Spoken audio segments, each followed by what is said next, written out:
নমস্কার, আমি স্নেহা গৃহিণীর রান্নাবাটিতে আপনাদের সকলকে স্বাগত জানাই।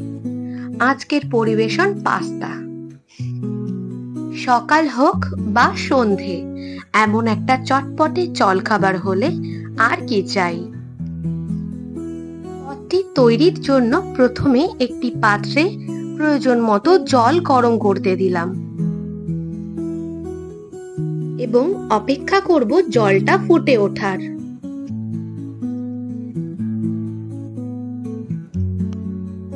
জল ফুটে উঠলে আমাদেরকে দিতে হবে এর মধ্যে নুন। প্রয়োজন মতো নুন আপনারা ব্যবহার করবেন।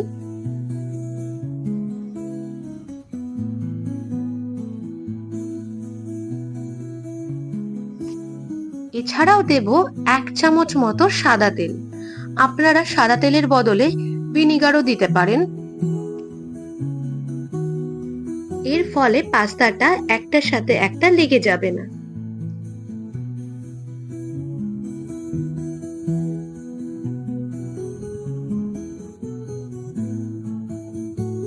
নুনটা ভালো মতো জলে গলে গেলে এবার আমরা দিয়ে দেব পাস্তা।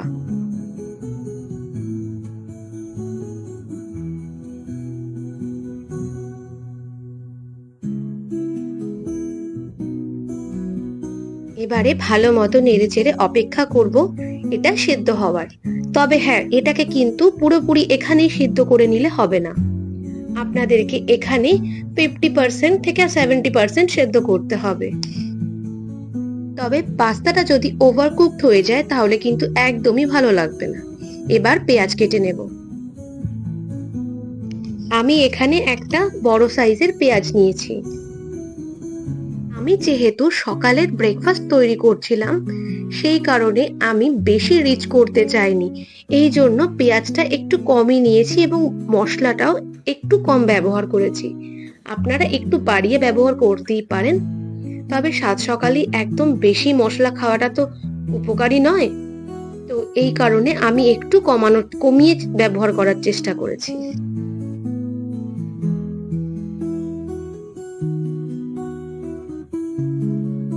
পেঁয়াজগুলো আপনারা চাইলে একদম লম্বা লম্বা ভাবে ঝিরি ঝিরি ভাবে কাটতে পারেন, কিন্তু আমার হাতে একটু সময় কম ছিল বলে আমি এমন ভাবে কেটেছি।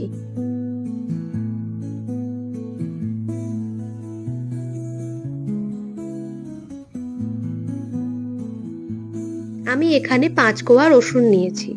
সেগুলোকে একদম কুচি কুচি করে কেটে নেব।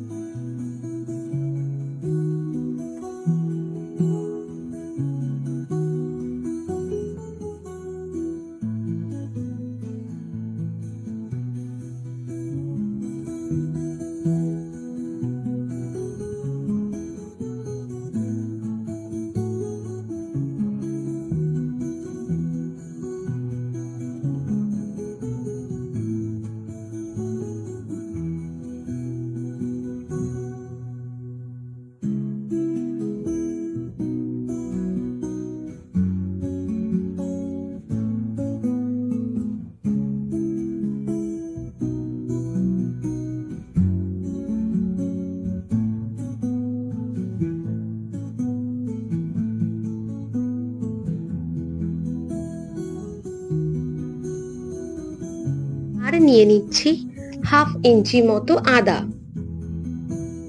আদাটাকে আমি এখানে গ্রেট করে দিয়েছি।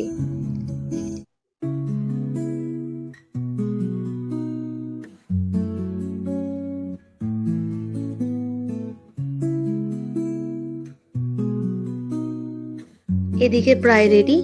এবার দেখা যাক পাস্তাটার কি অবস্থা। পাস্তাটা প্রায় হয়ে গেছে, আমি জল ঝরিয়ে নেব। আর কড়াইতে দিয়ে দিয়েছি তেল। তেল গরম হয়ে গেছে। তেলটা পুরো ধোয়া ওঠা গরম হয়ে গেছে। আমি এবার গ্যাসের ফ্লেমটা একটু লো করে অপেক্ষা করছি তেলটা একটু ঠান্ডা হওয়ার। কারণ এত গরম তেলে যদি আমরা কিছু দিই সেটা একেবারেই জ্বলে যাবে। তো এবার তেল ঠান্ডা হয়ে গেছে, আমি একটা শুকনো লঙ্কা কুচি করে দিয়ে দিলাম।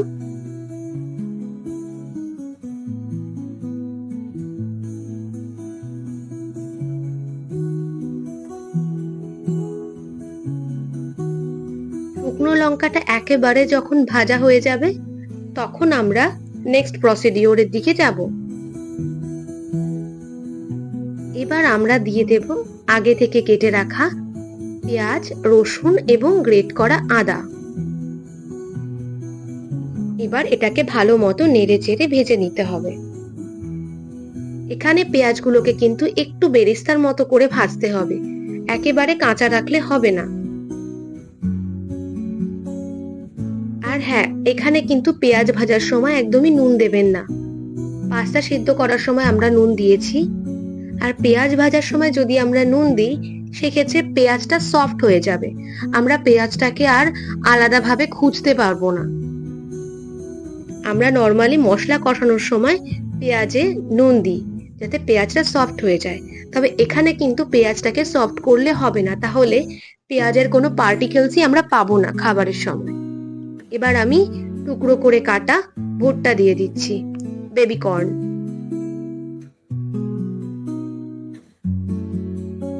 এবার দিয়ে দেব লম্বা লম্বা করে কাটা ইয়েলো বেল পেপার। এবার দিয়ে দিচ্ছি লম্বা করে কাটা ক্যাপসিকাম। আমি এগুলোকে একটু লম্বা করে কেটেছি, তার কারণ হলো যাতে বিষয়গুলোকে আমি খুঁজে পাই এবং আলাদা করে বুঝতে পারি আছে, কারণ এগুলো যেহেতু একটু তাড়াতাড়ি সফট হয়ে যায়, তো সেই কারণে আমি একটু বড় বড় করে কেটেছি। আর দিয়ে দিলাম টমেটো, এখানে আমি একটা টমেটো ইউজ করেছি। এবার এগুলোকে ভালো মতো করে ভেজে নিতে হবে।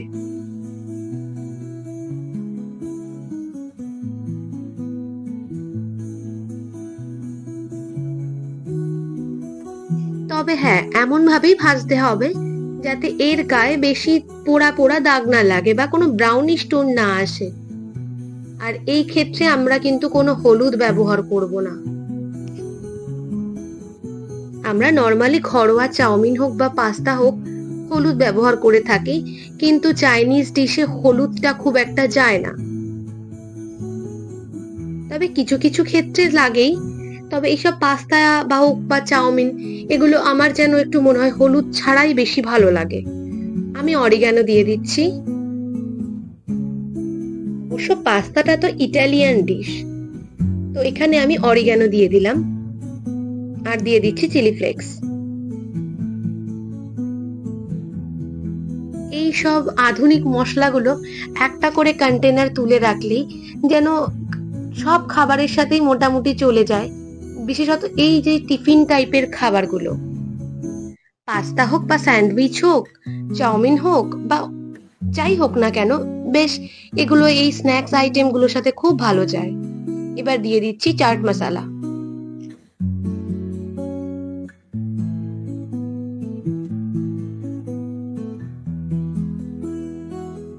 আর দিয়ে দিচ্ছি গোলমরিচ।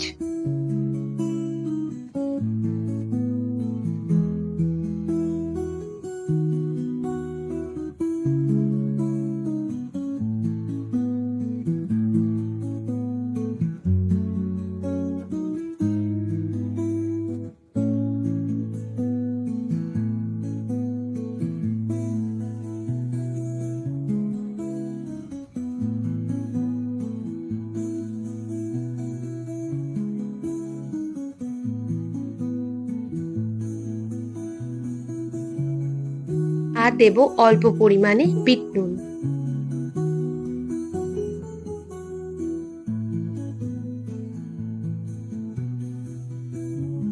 এবার দিয়ে দিচ্ছি ইটালিয়ান মিক্স যে হার্বসটা আছে সেটা।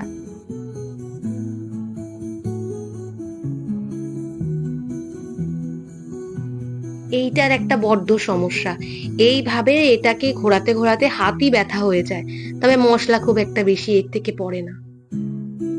এই কন্টেনারটাকে আমার চেঞ্জ করতে হবে, নাহলে এই তাড়াহুড়োর সময় এই হাত ঘুরিয়ে ঘুরিয়ে মশলা বের করতে করতেই আমার সময় শেষ হয়ে যায়। এবার ভালো মতো করে মশলাগুলোকে মিশিয়ে নিতে হবে।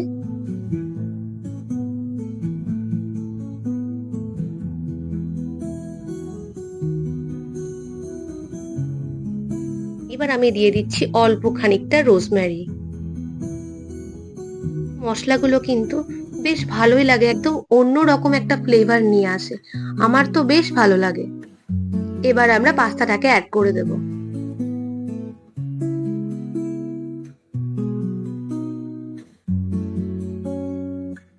আর ভালোভাবে মশলাগুলোর সাথে এবং সবজিগুলোর সাথে পাস্তাটাকে মিশিয়ে নেব।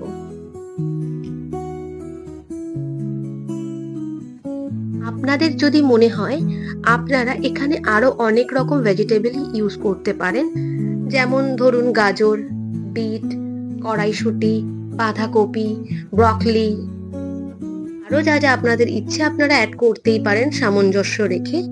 তবে আমার হাতে সময় কম ছিল বলে আমি আর কাটাকাটি ঝামেলায় বেশি যাইনি, তো আমি এই টুকটাক জিনিস দিয়েই করে দিয়েছি। তবে আমাদের তো এখন আর তেমন ভাবে শাকসবজি বেশি খাওয়া হয় না, তো এইভাবে যদি একটুখানি খাওয়া যায় তো। কারণ এই পাস্তা, চাউমিন এগুলো এমনই একটা ডিশ, এর সাথে শাকসবজি যাই পড়ুক না কেন আমরা সবই চেটেপুটে খেয়ে ফেলি। ছোট থেকে বুড়ো পর্যন্ত সবাই এই চাউমিন, পাস্তা, রোল এই সব ধরনের খাবারগুলো বেশি পছন্দ করে। আসলে যেটা আমাদের একটু বেশি ক্ষতি করে সেগুলোকেই আমরা বেশি কাছে টেনে নিই। তবে সবসময় তো আর বাইরের খাবার খাওয়া সম্ভব হয় না, সব জায়গার না, তবে বাইরের খাবার বেশি হচ্ছে আনহাইজেনিক থাকে। মানে আনহাইজেনিক না হলেও সেটা খুব রিচ হয়ে যায়, এবং বিশেষত তেল, এই তেল জিনিসটাই তো যত পুরনো হয় ততই ক্ষতিকারক হয়ে যায় না, আর এই তেলটা নিয়েই হয় সমস্যা। এবার আমি দিয়ে দিলাম ডার্ক সোয়া সস। আমার এখানে সবকিছুরই পরিমাণটা একটু কম কম ইউজ করেছি, আপনারা যদি চান একটু বেশি করে ইউজ করতেই পারেন। আর দিয়ে দিচ্ছি টমেটো সস।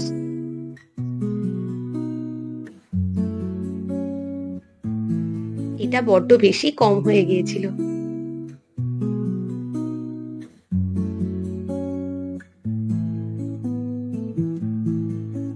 এবার পাস্তার সাথে বাকি উপকরণগুলো ভালো মতো মিশিয়ে নিলাম, এবং মেশানো হয়ে গেলে আমরা খানিকক্ষণের জন্য এটাকে ঢাকা দিয়ে রাখবো। যেহেতু আমরা পাস্তাটাকে 60 to 70% সেদ্ধ করেছি, তবে বাকিটা কিন্তু সেদ্ধ এখানেই করতে হবে। তো সেই ক্ষেত্রে আমাদের ঢাকাটা দেওয়া খুবই প্রয়োজন। ঢাকা যদি না দেওয়া হয় ভালোভাবে পাস্তাটা সেদ্ধ হবে না। আর আপনারা যদি ভাবেন যে আপনারা ঢাকা ইউজ করবেন না, সেই ক্ষেত্রে আপনাদের কিন্তু প্রায় 90% সেদ্ধ করে নিতে হবে। তবে 100%ই পুরো সেদ্ধ করে নেবেন না।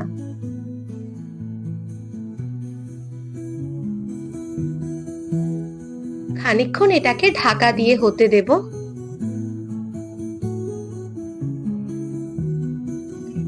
প্রায় 3 মিনিট মতো ঢাকা দিয়ে রেখেছি। এবার আমরা ঢাকনা খুলে দিয়ে দেব ভেজে রাখা ডিম। ডিমগুলোকে আমি ঝুড়ো করে ভেজে নিয়েছি সামান্য একটু নুন দিয়ে। এখানে পেঁয়াজ বা অন্য কোনো উপকরণ দেওয়া নেই, শুধু ডিমটাই ভাজা আছে। এবার ডিমটাকে সম্পূর্ণ পাস্তার সাথে ভালোভাবে মিশিয়ে নিতে হবে।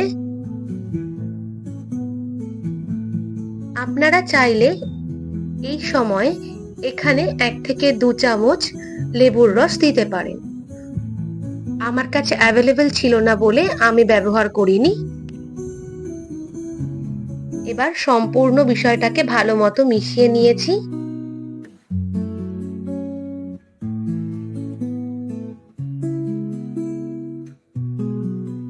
এবারে ঢাকনা খুলে ভালো মতো নেড়ে চেড়ে নিয়ে দিয়ে দেব অল্প একটু গরম মশলা।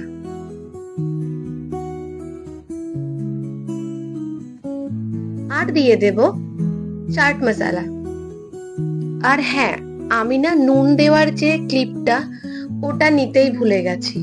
মিডলে আমি একবার নুন দিয়েছিলাম, তো সেটা আমার আর নেওয়া হয়নি, তো সেই জন্য সরি। আর আমি যে চাট মশলাটা দিয়ে নিলাম।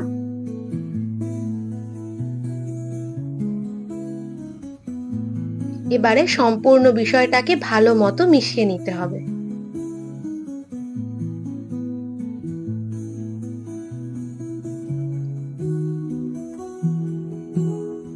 সবজিগুলো ভাজার সময় যেহেতু আমি নুন দিইনি, সেই কারণে দেখুন সবজিগুলো কতটা ক্রাঞ্চি আছে।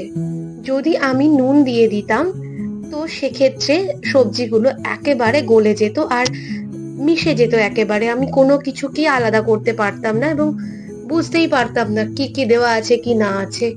আর দেখতেও বিষয়টা খুব একটা ভালো লাগতো না। আর আমি আবার একবার ইটালিয়ান মিক্স দিয়ে দিচ্ছি। এটা যেহেতু এই ঘুরিয়ে ঘুরিয়ে বের করতে হয় সেহেতু খুব সমস্যা, তো হাত ব্যথাই হয়ে যায়। এটা আমার ইমিডিয়েট একটা অন্য কন্টেনারে ট্রান্সফার করতে হবে। দেখুন কতক্ষণ লাগছে এই অল্প একটু মশলা বের করতে।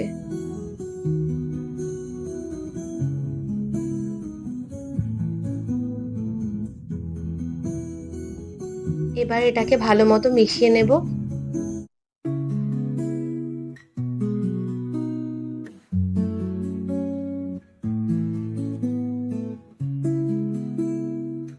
আপনারা এইভাবে অবশ্যই একবার বাড়িতে ট্রাই করে দেখবেন। আশা করি আপনাদের একটু ডিফারেন্ট লাগবে। তবে আপনারা যদি সকালে খান তাহলে এই স্পাইসটাই ঠিক আছে, তবে বিকেলের জন্য আর একটু স্পাইসি হলে মন্দ হয় না। আর সসগুলো একটু বাড়িয়ে দেবেন। আপনারা যদি মনে হয় আপনারা এখানে চিলি সসও অ্যাড করতে পারেন। আমার কাছে অ্যাভেলেবেল না থাকার জন্য আমি এখানে ব্যবহার করিনি। এবার আমি আবার ঢাকা দিয়ে দিলাম খানিকক্ষণের জন্য।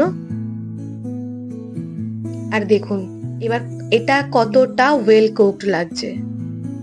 তবে হ্যাঁ, এই রান্নাগুলো কিন্তু একটু সময় নিয়ে করতে হবে, খুব তাড়াতাড়ি ঝটপট করে করলে হবে না। এবার সার্ভ করে নিচ্ছি।